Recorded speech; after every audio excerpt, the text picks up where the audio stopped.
하나님 말씀 봅니다. 신약 성경 고린도전서 3장입니다.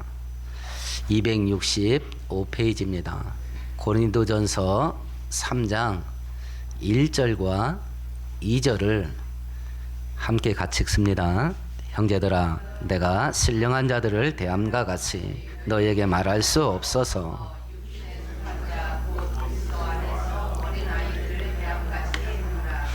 내가 너희를 젖으로 먹이고 밥으로 아니하였노니 이는 너희가 감당하지 못하님이었으니와. 아멘. 아멘. 하나님께서 우리 인간을 만드실 때 유독 인간만 물질 세계와 영적인 세계를 동시에 살 수 있는 특별한 존재로 우리 인간들을 만드셔요. 우리가 육체가 건강해야 기본적인 인간다운 삶을 살 수 있는 가능성이 생기지요. 마찬가지로 우리가 영적인 존재이기도 하니까 영적으로 강해지고 성장해야 우리가 영적인 생활 속에 능력 있고 풍성한 삶을 누리면서 살 수 있게 되는 것인데, 우리가 계속 성경을 통해서 살펴봅니다. 우리가 어떻게 해야 영적으로 더 자라고 성장할 수 있겠는가? 우리가 영적으로 자라지 못하고 신앙이 강해지지 못하게 만드는 방해 요소들은 뭔가 하는 것을 계속 살펴보고 있는데요. 우리가 유치원 한번 생각해 보십시다. 어린이집을 생각해 보시고요. 아니면 아이들 놀이 시설이 있죠. 키즈클럽을 생각해 보십시다. 정신없고 혼란스러울 겁니다. 떠들고 시끄럽고 또 자기들끼리 싸웁니다. 여기서 웁니다. 큰 애 달래니까 작은 애가 웁니다. 배고프다고 또 먹을 것 달라고 합니다. 이쪽 아이 챙기니까 저쪽 아이가 뒤집어집니다. 가끔 공휴일날 홈플러스에 가면 3층에 키즈클럽이 있는데 엄마들은 자기들끼리 커피 마십니다. 아빠가 애들을 봅니다. 근데 아빠들 중에요, 많은 사람들이 벽에서 기대고 자더라고. 애 보다가 지쳐가지고 애는 옆에서 돌고 아버지는 자고 있더라고. 생각해 보셔요. 이건 육적인 어린아이가 자라는 정상적인 과정이에요. 특별히 그 아이에게 질병이 없다면 그 과정 거쳐서 청소년으로 크고 어른으로 다 성장할 겁니다. 근데 문제는 영적인 세계에서는 이 원칙이 존재하지 않아요. 영적인 세계에서는 평생 예수 믿고 교회를 다녀도 기저귀 차고 신앙생활하다가 죽을 수도 있습니다. 시간 지난다고 영혼이 자라고 믿음이 자라고 신앙이 성장하지 않습니다. 육체는 시간 지나면 다 특별한 질병이 없는 한은 자랍니다. 근데 영적인 세계는 안 그렇습니다. 오늘도 성경이 우리들에게 그 이야기를 하고 있는 것인데요. 어린아이로 태어난 그 상태가 그 아이 인생의 전부입니까? 아니면 시작입니까? 시작입니다. 우리가 예수를 믿게 되고 예수를 믿으면서 교회를 다니면 그것이 신앙생활의 전부입니까? 아니면 신앙생활의 출발입니까? 신앙생활의 출발입니다. 그럼 각자 생각해 보세요.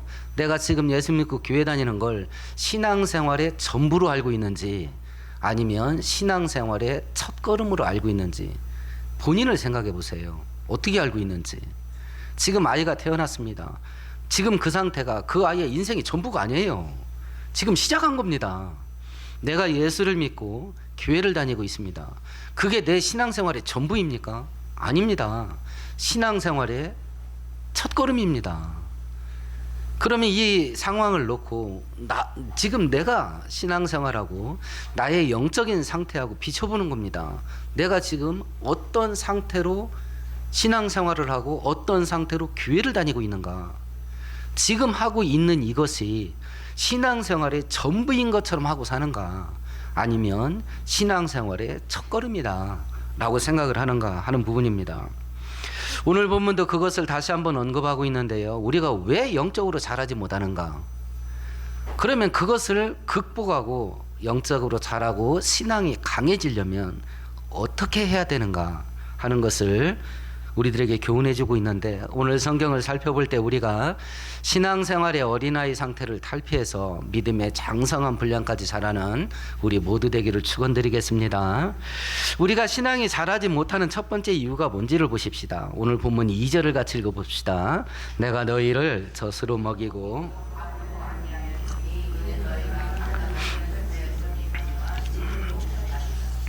오늘 본문에 보면 영이 자라고 믿음과 신앙이 강해지는 단단한 음식을 먹으려고를 안 한다. 단단한 음식을 먹어야 될 거 아니냐.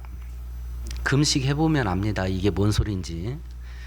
금식을 하고 나면 뭐 일주일 이상 금식을 하고 나면 금방 막 치킨 시켜 먹고 뭐 이런 거 못 합니다.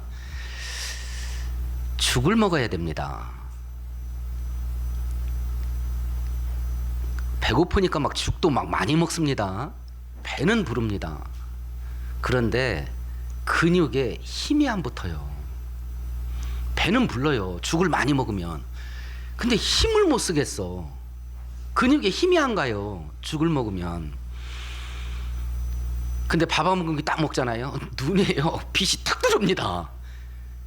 그리고 몸이 짱짱해지는 걸 느껴. 지금 이 얘기하는 거예요. 죽 같은 음식 먹으면 배는 부릅니다. 힘이 없어. 단단한 음식을 먹어야 짱짱해집니다.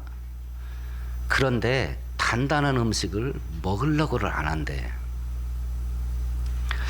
혹시 모종의 이유 인해서 인생의 짐에 짓눌려 가지고 인생살이에 시달려서 밥맛을 잃은 경우도 있겠고, 질병 때문에 밥맛을 잃은 경우도 있겠습니다.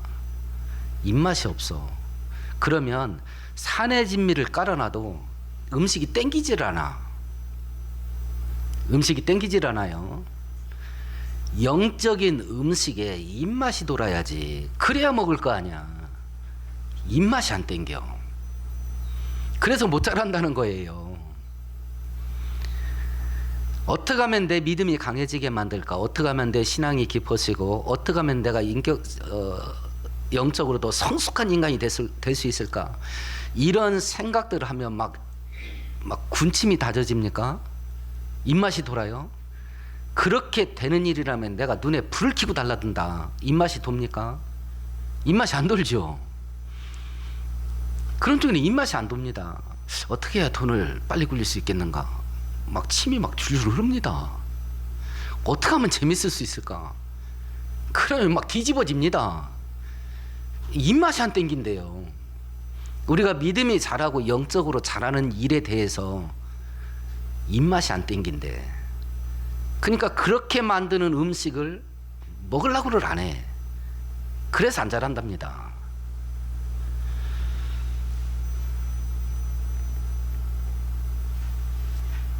우리가 성경 한 구절 찾아보십시다. 신약 성경 히브리서 5장 한번 찾아보십시다. 357페이지입니다.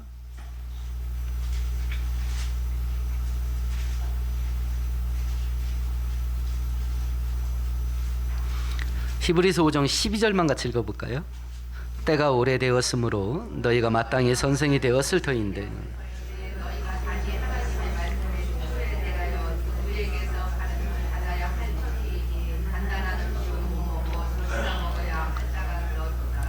여기에 보시면 단단한 음식, 약한 음식 나오는데 이 영적인 음식을 뭐라고 표현하고 있나요? 하나님의 말씀이라고 얘기합니다. 하나님의 말씀이라 그래요. 하나님의 말씀인데 단단한 음식같이 먹기 좋은 부드러운 하나님의 말씀이 있고 딱딱한 거친 하나님의 말씀이 있답니다. 근데 그것이 영혼을 자라게 한대요. 그것이 믿음을 강하게 만든답니다. 젖과 같은 부드러운 음식이 뭐냐? 하나님은 우리를 사랑하신다. 하나님은 나와 함께 계셔. 하나님은 우리를 도와주셔. 하나님은 우리를 축복하셔. 막 술술 들어옵니다. 술술 들어옵니다. 그러면 단단한 음식이 뭐냐? 죽도록 충성하라. 마귀야 싸워라. 인내해라. 오래 참아라. 아, 이거 감당 안 됩니다. 감당이 안 됩니다. 그런 건 못 먹어. 단단한 음식과 부드러운 음식의 종류가 어떤 건지 아시겠지요? 그러니까 단단한 건 안 먹으려고 한다. 본인이 안 먹으려고 해. 근데 입맛도 안 돌아 또. 우리 한국 성도들에게 어떤 사람이 믿음이 강한 사람 같습니까? 어떤 사람이 신앙이 높은 단계에 오른 사람 같습니까? 이런 종류의 질문을 던지면 보통 70%에서 80% 응답이 나옵니다. 뭐라고 대답하냐면 은사 있는 사람이요, 이렇게 대답합니다. 귀신 쫓고 병 고치고 하나님의 음성 듣고 환상 보고 이런 거 할 줄 아는 사람이 믿음이 강하고 신앙이 단단하고 성장한 사람입니다. 이렇게 생각하는 비율이 70%에서 80%예요. 은사자들. 근데 성경은 이걸 신앙 성숙과 성장의 믿음의 견고함의 기준으로 삼지 않습니다. 우리 생각이 그렇다는 거예요. 우리들 생각에. 이제 환상 보고 하나님 음성 듣는 걸 놓고 생각해 보십시다. 어린아이가 엄마 품에 안겨서 영화에 갔습니다. 막 환상이 펼쳐집니다. 영화관에 갔습니다. 애가 그 말이 뭔 말인지 이해는 하겠습니까? 환상 봤습니다. 음성 다 들었습니다. 이해는 하겠습니까? 지금 이순신 장군에 대한 영화가 상영 중에 있어요. 과거 2번의 영화가 상영됐고 1000만 넘게 찍었습니다. 지금 뭐 400만쯤 됐다고 하는데, 노량 죽음의 바다라는 마지막 전사하는 내용을 다룬 영화예요.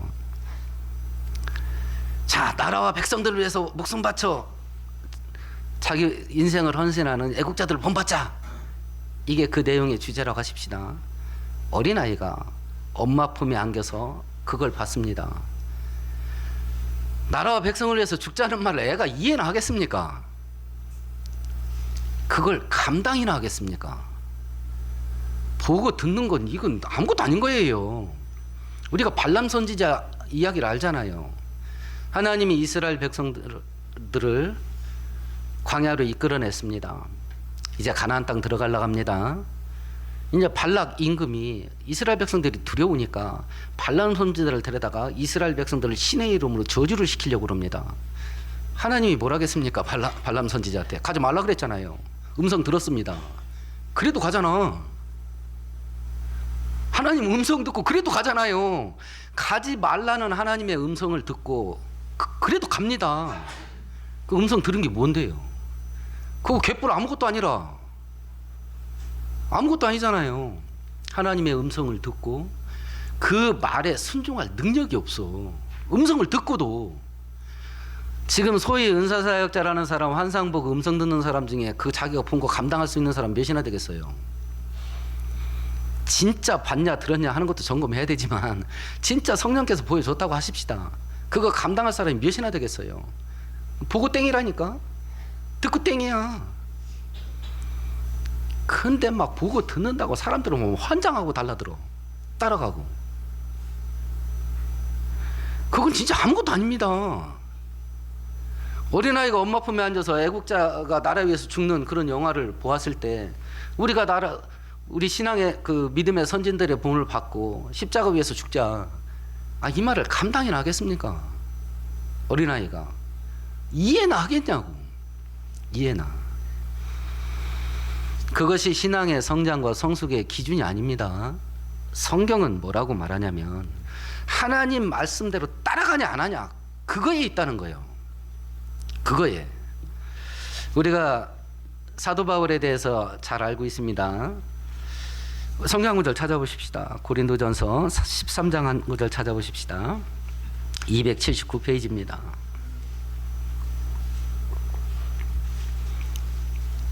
지금 제가 이 은사 얘기를 이야기하는 이유는 지금 전 세계적으로 신사도 운동이라는 은사주의 운동이 물결처럼 퍼져나가고 있어서 제가 얘기하는 거예요. 그거 신비주의입니다. 그 이단 사상이에요. 조심하세요. 고린도전서 13장 11절 같이 읽어봅니다. 내가 어렸을 때에는 말하는 것이 어린아이와 같고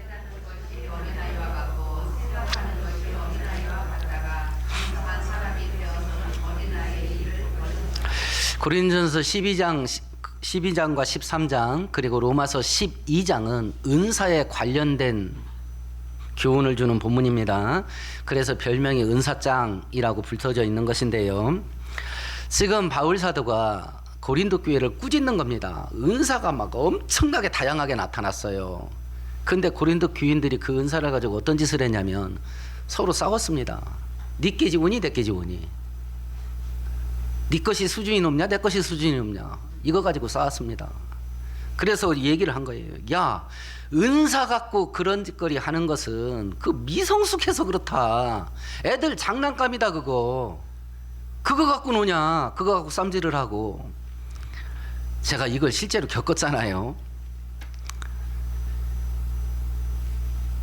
이제 이런 은사 사역에 관심 많고 자주 그런 집회에 따라다니는 분들이에요. 앉아서 꿈 얘기를 하더라고. 서로 꿈 얘기를 하면서 그게 이제 성령이 주신 꿈이라 하면서 지들끼리 얘기를 하는 거예요. 그런데 한 분이 대박이야. 그런데 네가 꾼 꿈 컬러야 흑백이야? 이러더라고. 제가 뒤집어졌잖아요. 그게 잘 모르겠는데 그랬더니 자기 꿈 컬러였대.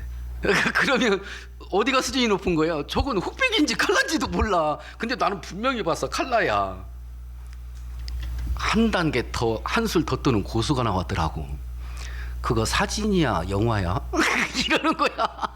너 컬러냐? 근데 사진으로 봤어? 나는 영화처럼 봤다는 거야. 그래서 제가 지랄을 한다 그랬어요. 속으로요. 그게 여기까지 나왔는데 속으로 그랬어. 속으로 지랄들을 한다. 지랄들을. 실제로 그럽디다. 실제로. 그걸 지금 바울 사도가 얘기한 거예요. 고린도 교인들이 실제로 이랬다니까요. 은사 가지고 자기들끼리 경쟁한 거야. 그래서 바울 사도가 얘기했습니다. 너희들이 어찌 영적이라고 말할 수 있겠냐. 그거 육적인 행동이다. 그거 신앙이 자라지 못하고 영적으로 미성숙해서 그런 짓 한다.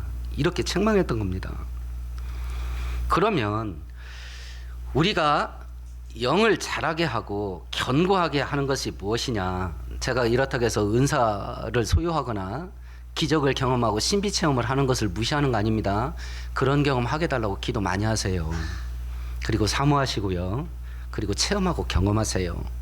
이런 것들은요, 신앙생활의 윤활유 같은 역할을 해서 우리 신앙생활을 풍성하게 하고 굉장히 부드럽게 만듭니다. 기름지게 만들어요. 그런데 그것이 전부가 아니고 그 신비체험, 기적체험을 바탕으로 해서 신앙이 점프해야 돼.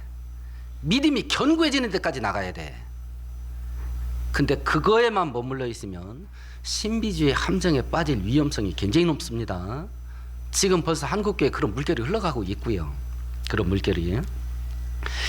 예를 들어서 절이나 무당집에서 스님이나 무당이 기적을 일으켰습니다. 여러분들이 직접 봤어요? 거기 따라갈래요? 안 따라갈래요?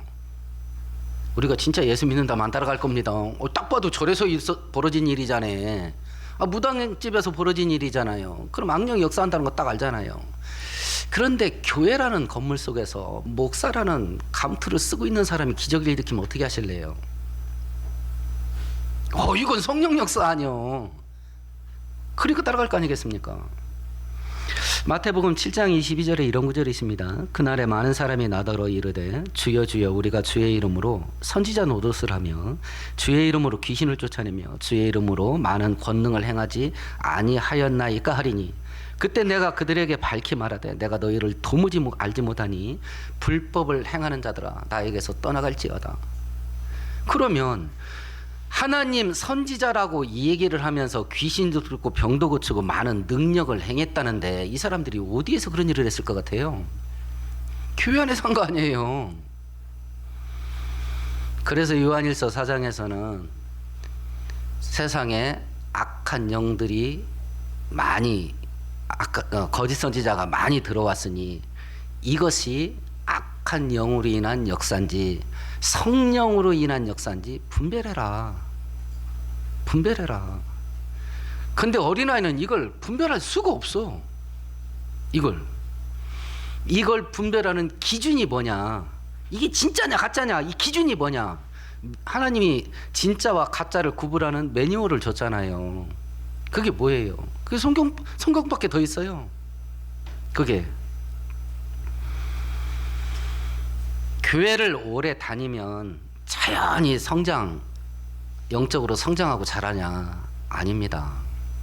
이건 아닙니다. 그래서 앞에서 읽었던 히브리서 5장에서도 너희가 교회를 오래 다녔기 때문에 마땅히 다른 사람을 가르치는 선생이 되어야 되는데 지금 말씀에 초보를 다시 교육받아야 될 상태에 있다. 교회 다니는 기간은 굉장히 길어. 그래서 기간만 놓고 따지면 다른 사람을 가르치는 스승이 돼야 돼. 근데 수준을 보니까 이건 바닥이네. 수준을 보니까 신앙의 기초를 다시 교육받아야 된대. 이런 상태로 죽을 때까지 교회 다닐 수 있습니다. 영적인 세계에서는.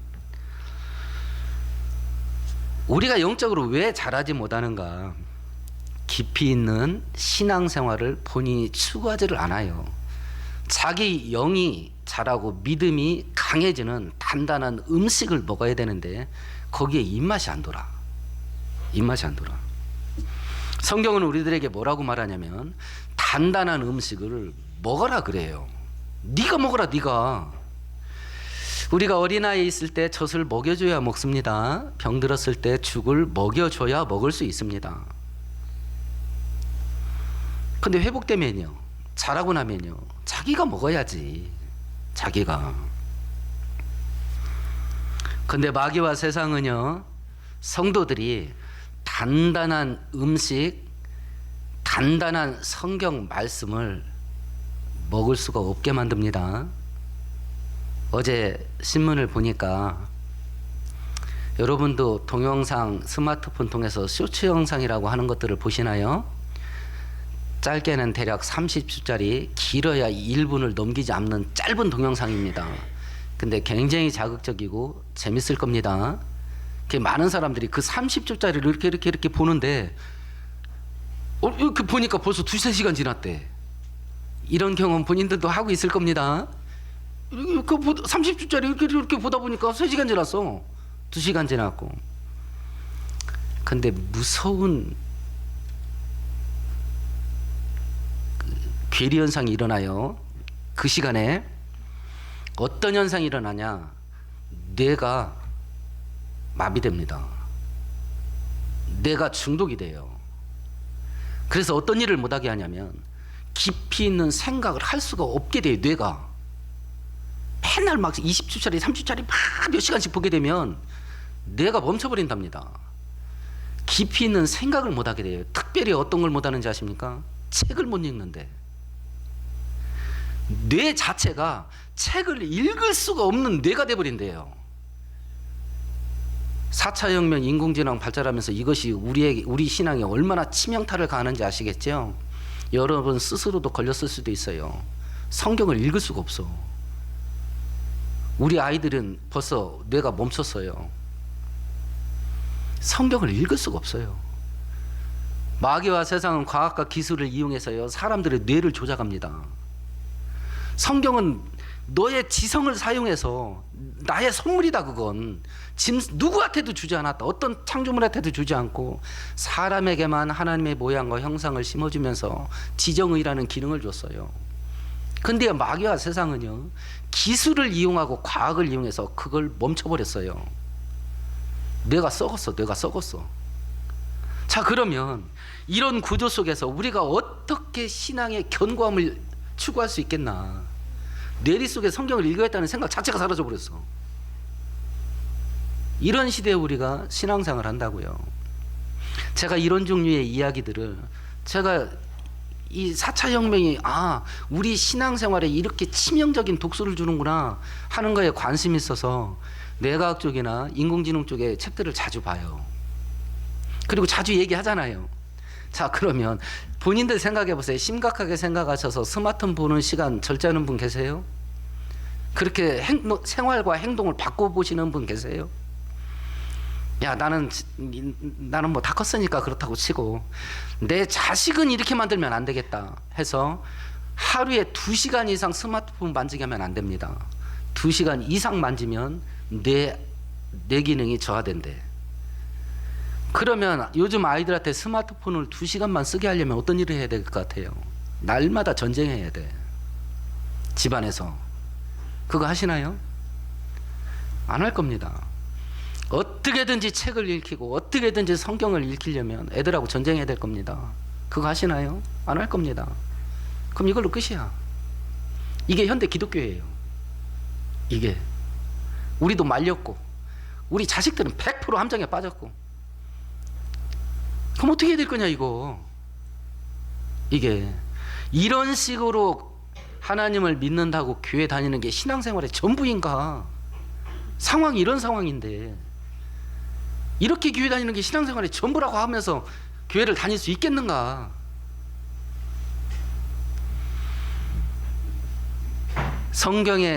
성경 말씀을 단단한 상태로 먹어야 신앙이 자라고 믿음이 견고해지는데 나도 입맛이 없고 마귀와 세상은 온갖 것을 사용을 해서 그런 쪽으로 관심 자체를 끊어버리게 만들고 이렇게 양쪽에서 협공을 당하고 있는데 이런 상태에서 우리가 영적으로 자라지 못하면 어떻게 살게 되는가?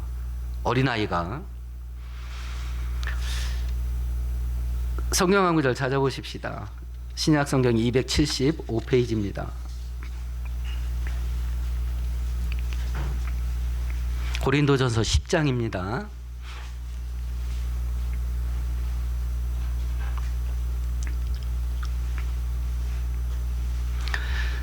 (31절에서) (33절) 한 절씩 기도합시다. 그런즉 너희가 먹든지 마시든지 무엇을 하든지 다 하나님의 영광을 위해서 하라.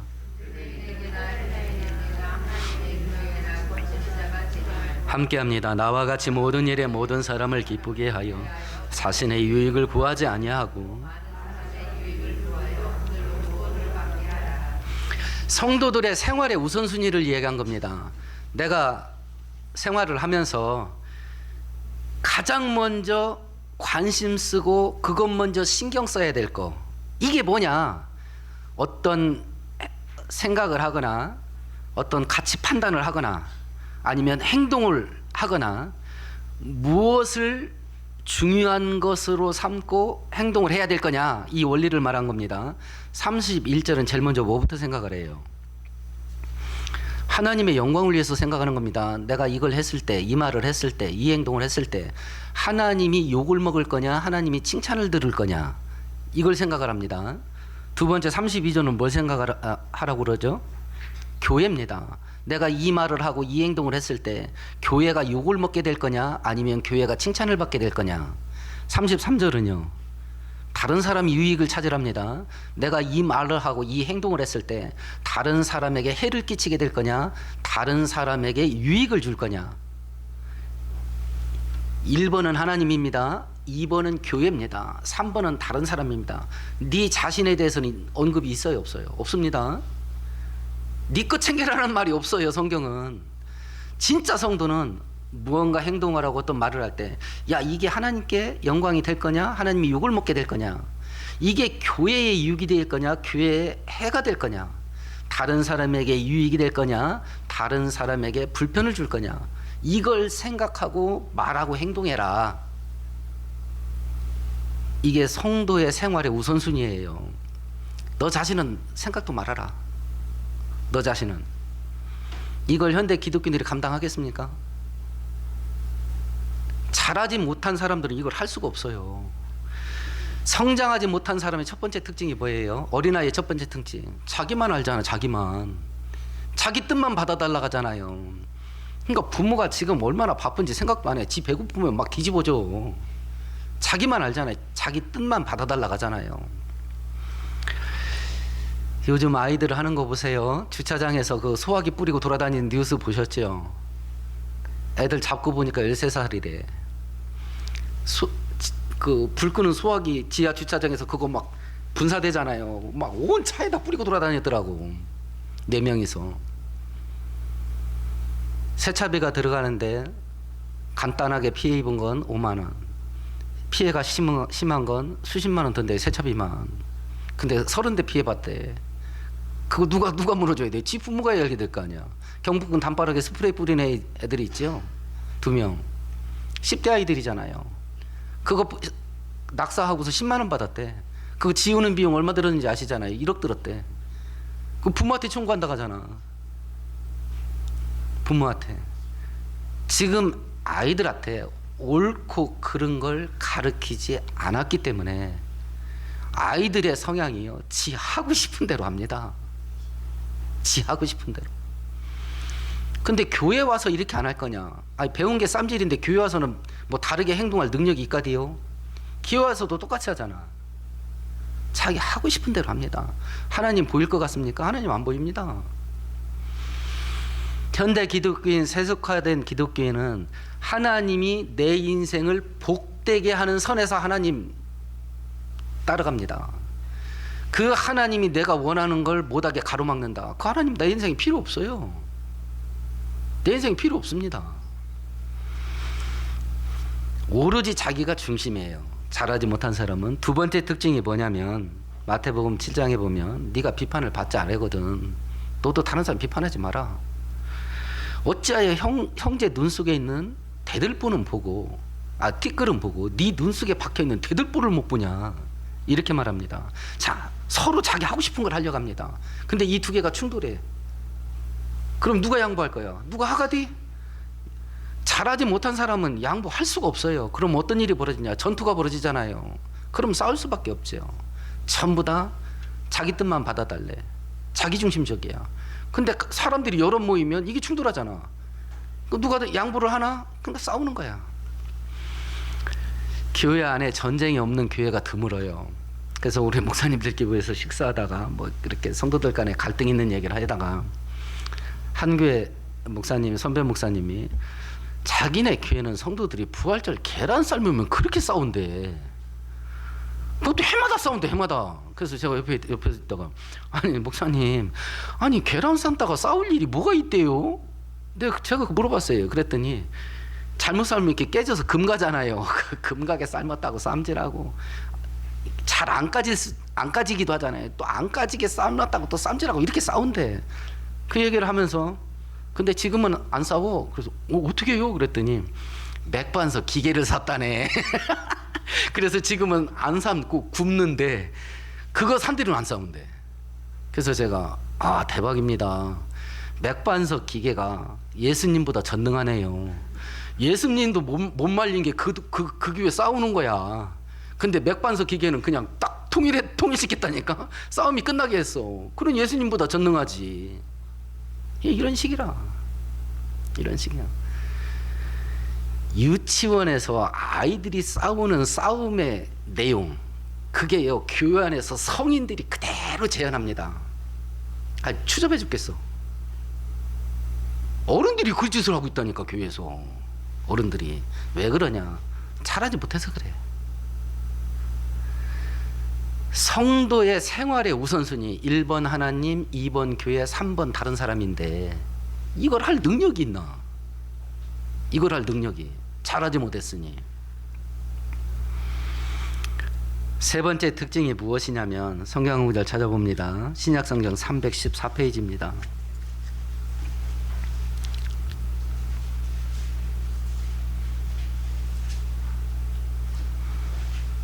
에베소서 4장 14절 같이 읽습니다. 이는 우리가 이제부터 어린아이가 되지 아니하며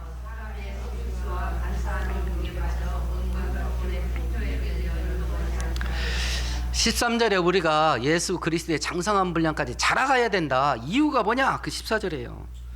우리가 자라가야 어린아이들처럼 속임당하지 않는다.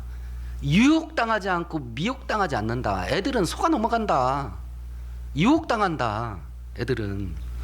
온갖 교훈의 풍조, 교훈, 가르침입니다.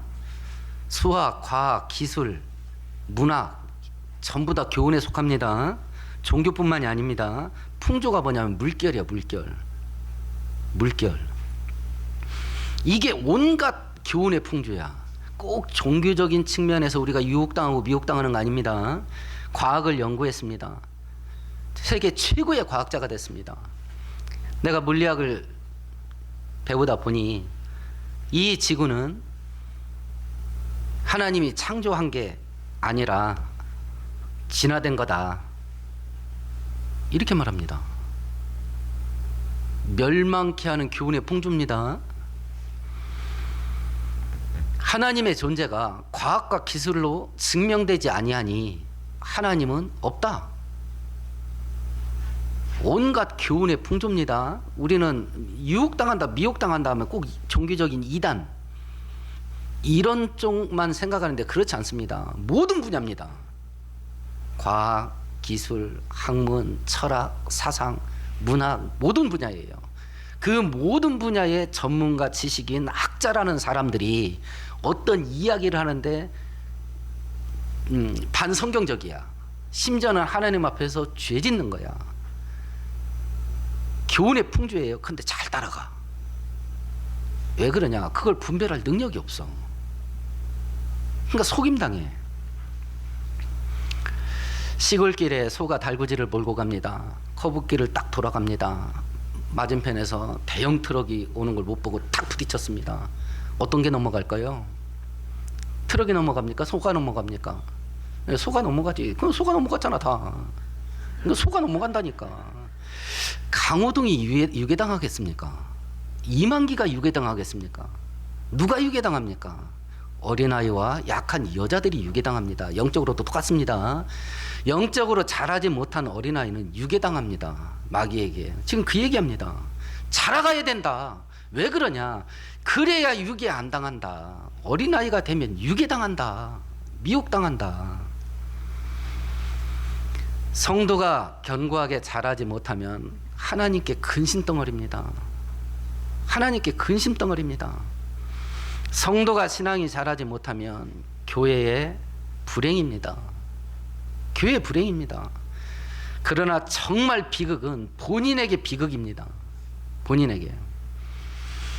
씨 뿌리는 비유를 합니다. 좋은 땅에 뿌려진 씨는 어떻게 됩니까? 자라서 30배, 60배로 결실합니다. 신앙이 자라면 그 하나님의 은혜 속에 풍성한 열매를 맺게 되고 보이지 않는 하나님의 능력과 동행하면서 위대한 승리하는 능력 있는 신앙생활을 할 수가 있는데 어린아이는 이걸 경험을 못해요. 이걸 경험을 못합니다. 그러니까 본인에게 비극이지. 교회 다니지 30년 40년 됐어. 근데 이게 뭔지를 몰라.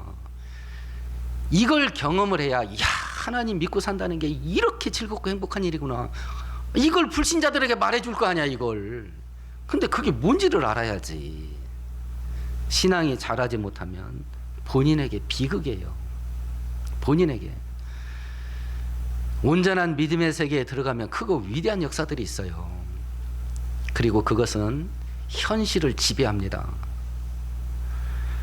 성경을 더러운 거 피하고 죄 안 지려고 피하고 막 하기 싫은 거 억지로 하나님 말씀에 순종해서 사는 그런 구질구질한 걸로 생각하지 마세요. 성경은요 세상을 지배하는 능력을 주는 책이에요. 성경은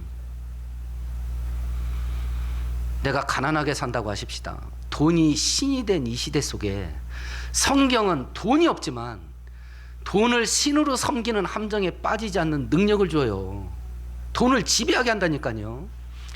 돈을 지배한다라는 말을 들으면 어떤 생각이 떠오르세요? 돈을 지배한다.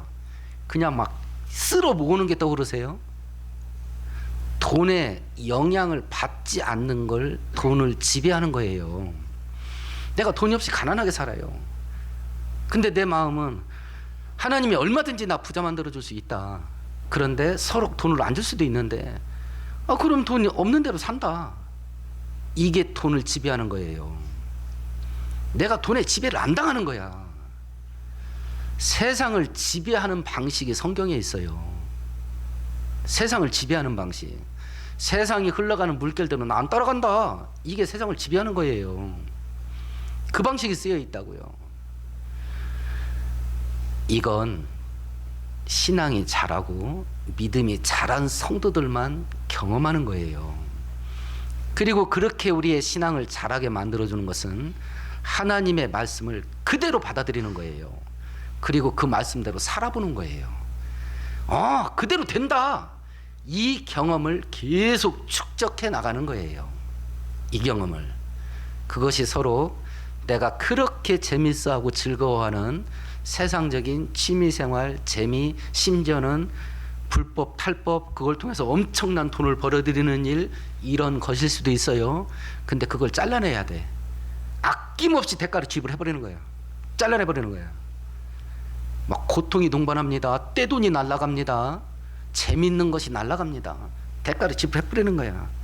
그리고 그걸 대가를 지불하고 말씀을 따라갔을 때 나타나는 그걸 체험해 보세요. 그게 어떤 건지.